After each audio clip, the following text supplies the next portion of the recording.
Pero dito sa nakikita natin, this is emotional pain mga kapiksi or whatever kind of pain. Pero feeling ko guys, nagiging immune na kayo dito. So this is, I don't know kung good or bad siya. Kasi parang, yung iba sa inyo guys, parang feeling ko nagiging emotionless na kayo.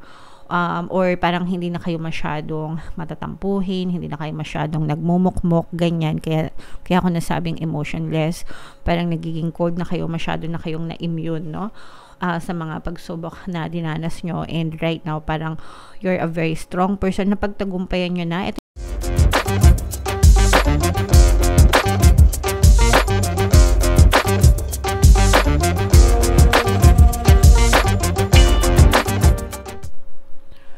Hello guys, hello Taurus, welcome back to Pinoy Pixie Tarot.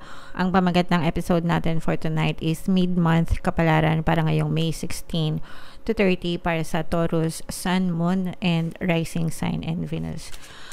General feeling lang guys, pwedeng mag-resonate, pwedeng hindi.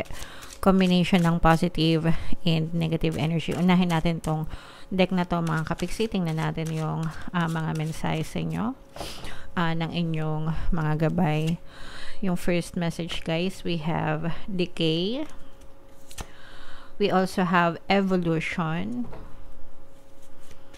And then we also have phenomenon, mga kapiksi. So ito guys, I'm sensing now with this message, no, there's something that you need to let go of para magkaroon ng pagbabago or evolution sa buhay nyo. Itong decay na to mga kapiksi, di ba ibig sabihin ng decay, pagkabulok mga kapiksi, returning to dust, ganyan, pagkawala, no? Yun yung ibig sabihin ng decay, returning to its form, di ba? Yun yung ibig sabihin ng decay. And then once this happens, or kapag nakumpleto itong cycle na to guys, parang magkakaroon ng evolution or rebirth, no, with this energy. So one has ibig sabihin, kailangan may mawala, kailangan may magbabay, okay, para mabigyan ng space yung panibagong cycle sa buhay nyo. Kailangan matapos yung isang cycle for another cycle to begin sa buhay nyo mga kapiksi. O kaya naman parang reborn, something like that, no? Parang nare-reborn, nare-recharge or rebirth, ganyan, nabibigyan ng panibagong pagkakataon. So parang yung old version mo, Taurus, yung old version mo, yung old habits mo, yung old patterns mo, yung dating ikaw, parang magbababay ka sa dating ikaw, Taurus, para mabigyan mo ng space yung panibagong ikaw sa life cycle mo na ito. Naintindihan nyo ba guys? So let's say for example, magbababay ka na sa ikaw na dating nega, ikaw na dating mahiyain, ikaw na dating tahimik, ikaw na dating tamad, ikaw na dating kung ano man yung mga negative na dati mo, ikaw na dating matatakotin, whatever, no? Kailangan mo magbabay doon, kailangan mabulok yon, kailangan mawala yon para maibuhay mo yung alternate na ikaw, yung bagong ikaw, yung improved version na ikaw na mas matapang, ikaw na mas magaling, ikaw na mas matalino, ikaw na mas confident, ikaw na mas malakas, no? So nagets nyo ba? So kailangan nyo magbabay sa old you para ma-welcome yung new version of you, Taurus, na mas kapaki-pakinabang sa buhay mo. Okay?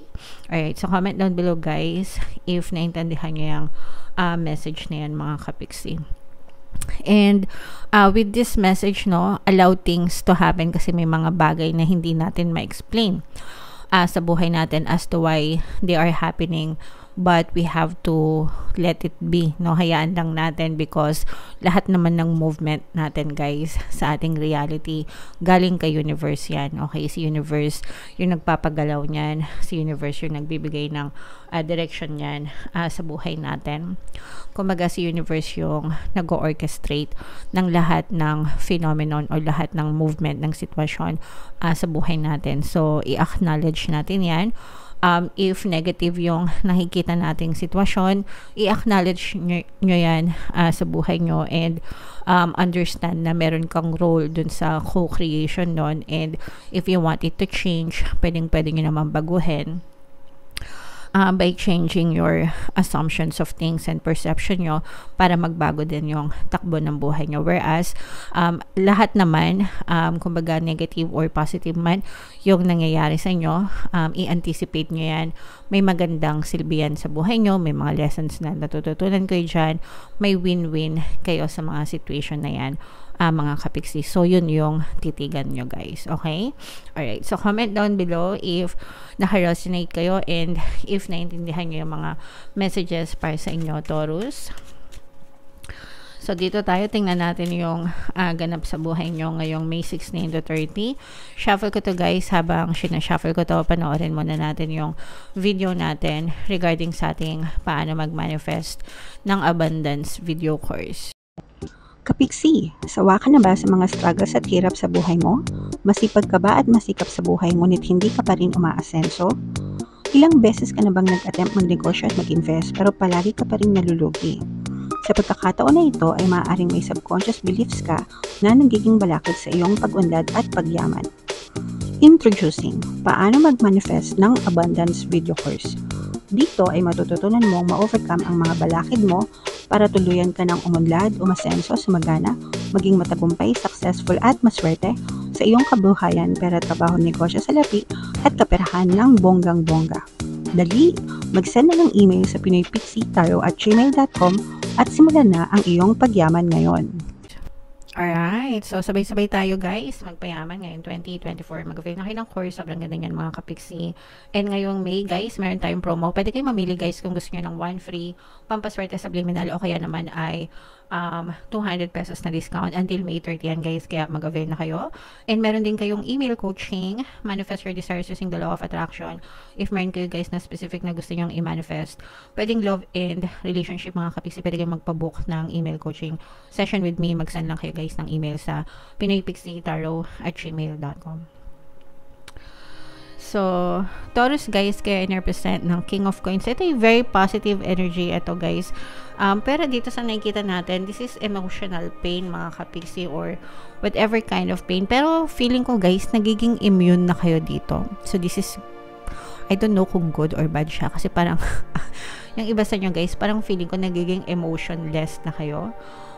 Or parang hindi na kayo masyadong matatampuhin, hindi na kayo masyadong nagmumukmok, ganyan. Kaya ako nasabing emotionless, parang nagiging cold na kayo, masyado na kayong na-immune, no? Sa mga pagsubok na dinanas nyo. And right now, parang you're a very strong person na pagtagumpayan nyo na. Ito yung maganda, guys, kasi ibig sabihin nito, nakalampas kayo sa mga pagsubok nyo sa buhay, na pagtagumpayan nyo yung mga hinagpis, mga pighati na inyong naranasan, and mas naging strong kayo. Kaya yung iba sa inyo parang naging immune na kayo sa mga, diba, pag sinabing immune, parang hindi na kayo nasasaktan, ganyan. Parang hindi na kayo na masyadong nasasaktan sa mga nangyayari sa buhay nyo kasi strong na kayo. Kumbaga, lumakas na yung immune system nyo, mga kapiksi. Okay?